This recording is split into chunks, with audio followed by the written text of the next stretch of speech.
Awesome. Well, welcome to the Women's March Canada podcast, making the equality of women in Canada the new norm. This is episode 64 titled Shameless. My name is Melissa Durrell and I'm your host. Women's March Canada inspires, unites, and leads the charge for advancement of women across Canada. And this week's guest is Sara Usman. Sara, thanks for joining us. Thank you for having me. Now, I'm just going to do a little bit of an intro here. A single mom of two and a strong advocate for women's rights, especially domestic violence survivors. And having gone through a difficult time in her life, she started a healing group called the Shameless Circle to help other women leave abusive relationships. Sara's also an avid public speaker on issues surrounding domestic violence and how it affects women's mental health, and has spoken on a variety of platforms. She's currently pursuing her master's in education while working full-time as a policy and program development consultant for the provincial government. Her goal is to promote the importance of education for women of all backgrounds in Canadian society. So Sara, tell me a little bit about how did you, this all started from a traumatic event in your life.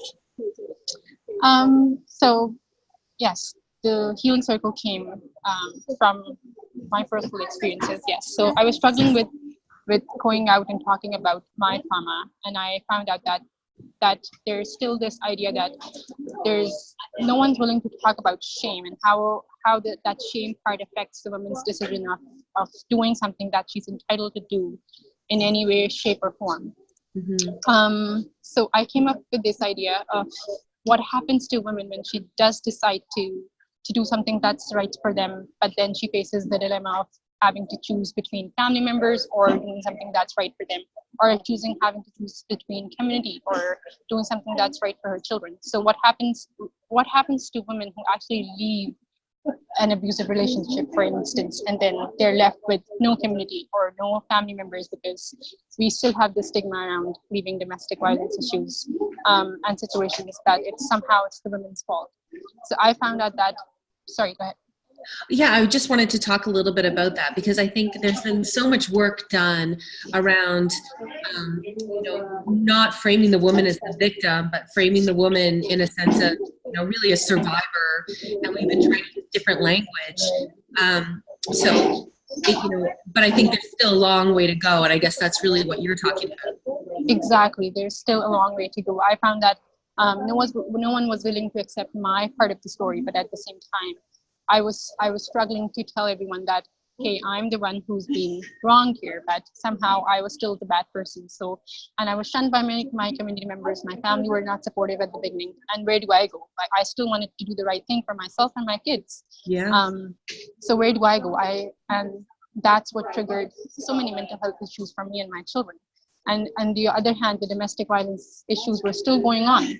And there was no one and no place for me to go and talk about such things. I started doing some healing circle, but I found that they were very traditional.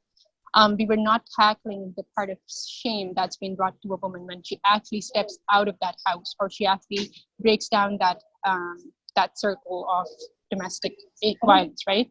And it's cultural too, I think, is what I'm hearing. Oh, exactly. Today. Absolutely. It is. It's very cultural based too.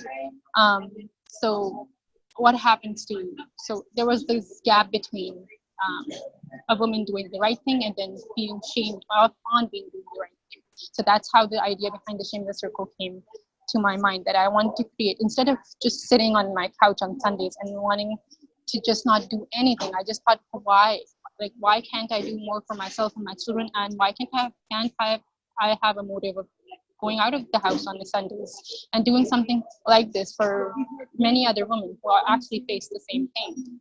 So yeah, how did that start then?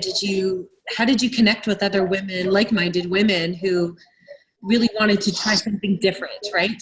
Because, there's, I guess, the traditional, and I think about some of the organizations that are communities across Canada where it's, there's therapy and there's other things, but what you're saying is there wasn't anything quite like what you want. What differentiated your circle from what was being offered? So I'm not okay with the idea of victimizing women more, and I'm not okay with the idea of identifying each other with our trauma. So why not bring together a group of women who've experienced trauma, and we know that, and why not do something fun and creative instead of just talking about it and knowing each other through that trauma. So I just wanted to provide a safe space for women who've experienced something similar in their lives, and just come together and do something different and have that sense of community. I think that's the key idea behind this, that having that sense of community that leads them out of their houses every Sunday and wants them to do something different and wants to be a part of community. So that's my vision around the Shameless Circle. So how did you start the Shameless Circle? How did you find other women? Last year in June and summer, July, I got in touch. I used to be a member of the Provincial Council of Women of Manitoba, a board member, and I knew a few women around who were wanting to do something different around domestic violence issues and women's rights and everything. So I contacted one of the board members, and she put me in touch with an awesome, the co-founder of Shameless Circle. Her name's Katie. She's in Greece right now. And we just got together. Our first meeting was in Polo Park in one of the outlet malls here. And we just jotted down a few things that we really wanted to capture in our the idea behind it. And we made a policy statement. We started contacting community organizations, and then we just started off from there. And how was it received? How many people? So this started about a year and a half ago then, almost. Sorry, not even a year ago. No, we're quite new. Our first circle took place on December 16th, but it's been a work in progress for sure. It's been very, very well received. And it's just not domestic violence that we're tackling here. We're talking about women. I've seen women come to the circle who lost their community members and friends just because they quit drinking. They've been sober for 4 or 5 months, and now they are lacking friends because no one wants to go out with them anymore. Or we see a lot of women walking in our doors who are fighting addictions, who are constantly body shamed. So it's a variety of issues that we're dealing with here, and it's just not domestic violence. So it's just the response has been great. It's been tremendous. Take me to your first meeting. How did it go? I imagine, do you actually do a circle with your chairs? And explain it to me.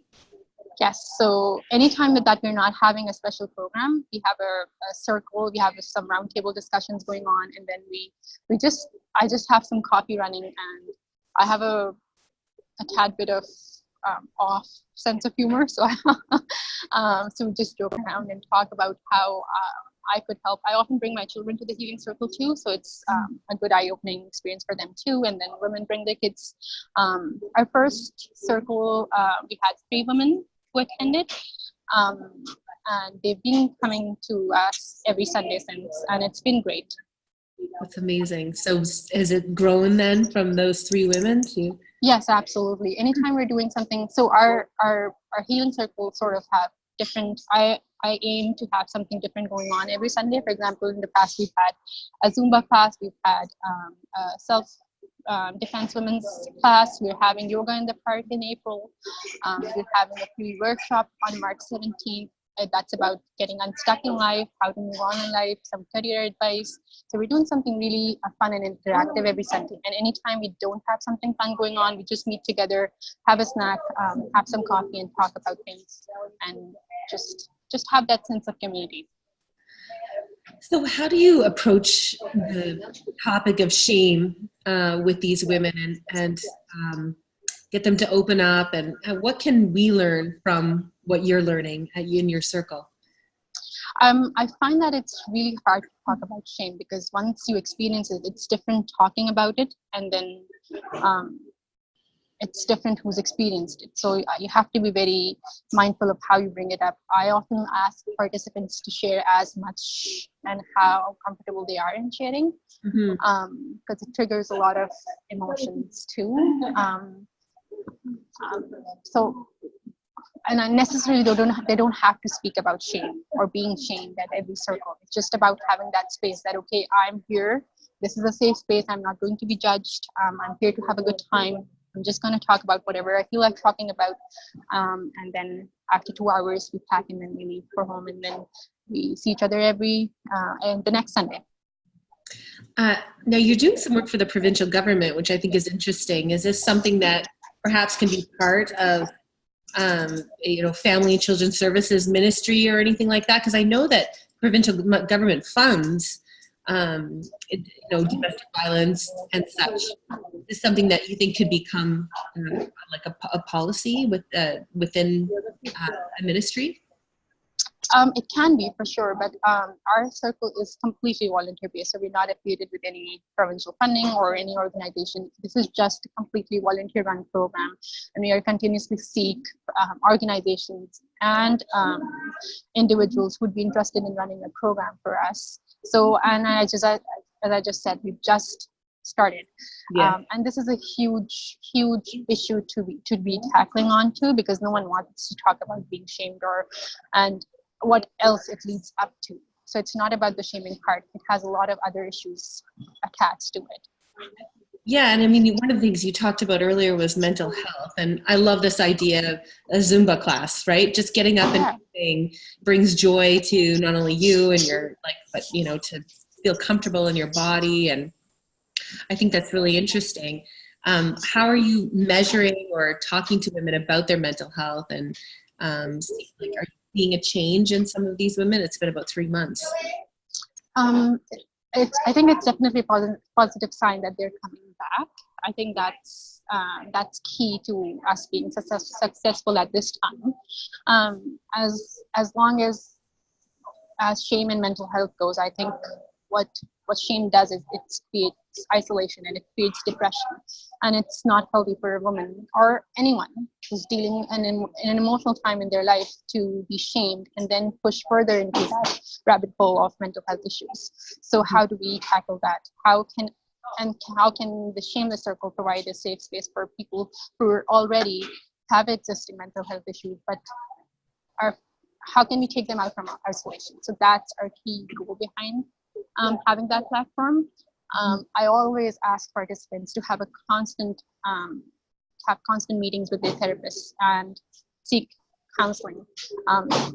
We are not, I'm not a mental health professional, but my goal is just to provide that space for women, that extra layer, I guess, to help them prevent from any other further mental health issues. I think that's an important point too. I think you don't have to be a professional in some sense to know what you're talking about because you've lived through it. And what were some of the things that helped you through your journey?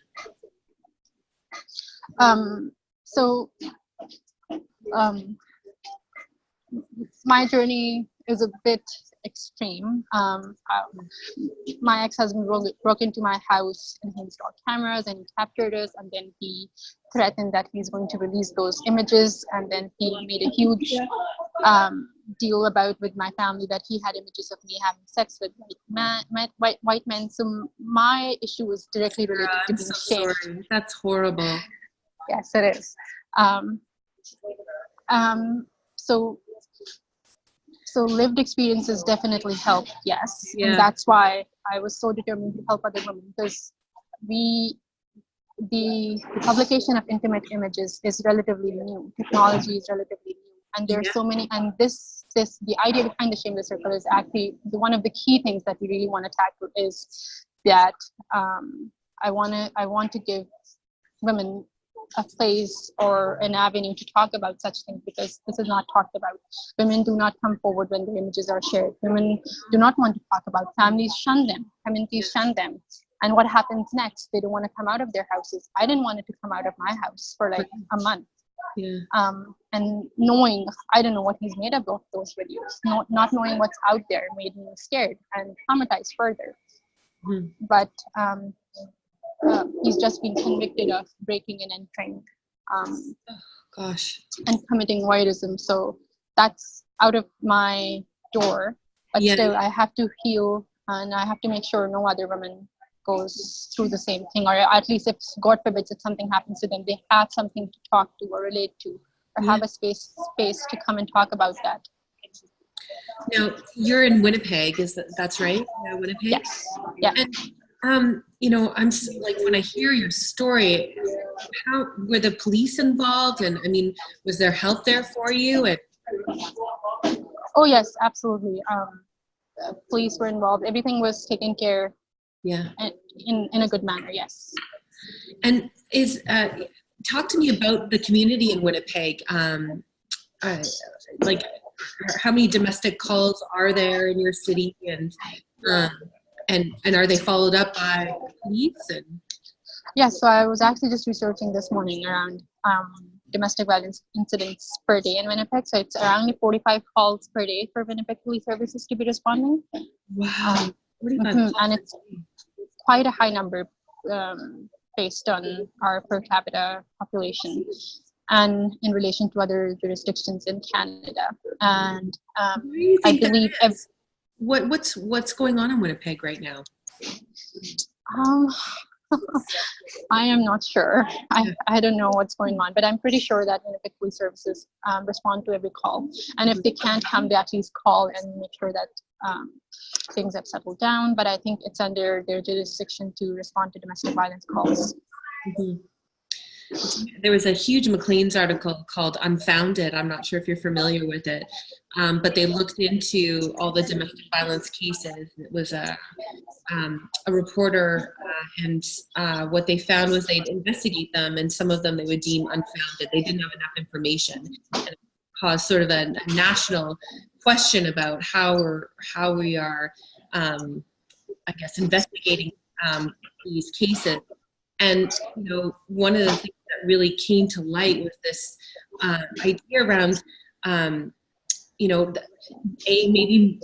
hearing about all the reports that have gone up, that more women have the courage now to make that call, and that's why we're seeing higher numbers. So perhaps there was always a lot of domestic violence happening. It's just at the point we're tracking the call. And I don't know if you have a comment about that. I mean, you talk to a lot of women in these situations. I'm curious what your thoughts are. I think the frustration still lies because and this is my personal opinion, I don't think there is a complete understanding of domestic violence issues.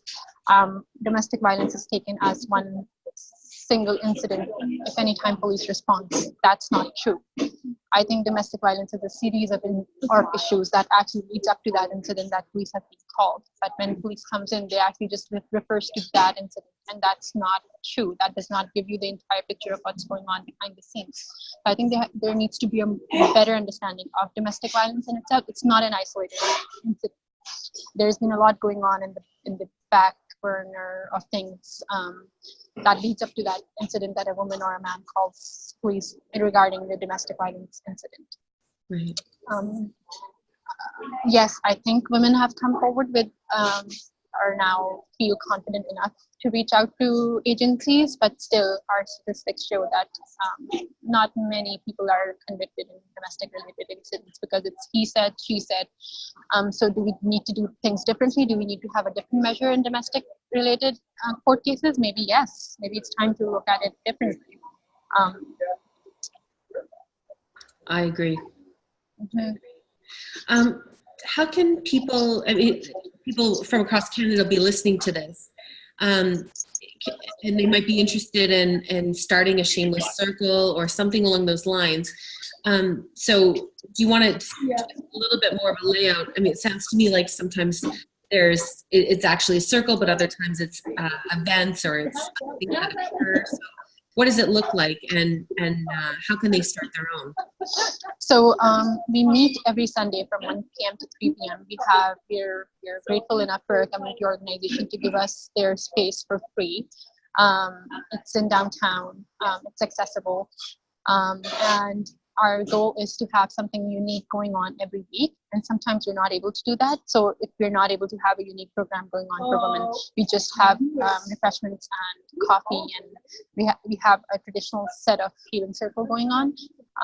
But we are meeting regularly every Sunday, and it's open to all women, and kids are welcome. And I'd be more than happy to have a Shameless Circle start in other jurisdictions if someone's interested, for sure. We have a lot of information on our website, on our Facebook page. That's called the Shameless Circle. And it's open to the public, so all they have to Google is the Shameless Circle Winnipeg and it'll come up? Yes, definitely. But it's we just have a Facebook page for now. We're working towards making a website in the near future for sure. Okay. And Sara, in your bio, it said that you do some speaking engagements as well. Where do you speak and what do you speak about? So I've spoken with the Provincial Council of Women of Manitoba a few times. I've given a presentation on resilience in the times of adversity with Manitoba Mood Disorders Association. I actually link my personal experiences and then give some insight on how I've overcome my incidents in life and how to.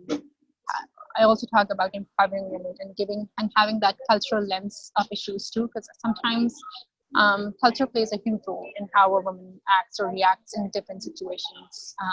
When I left my ex-husband, many years ago, my family didn't support me at that time. And I was told that if I leave my husband, my other sisters in Pakistan would not get married.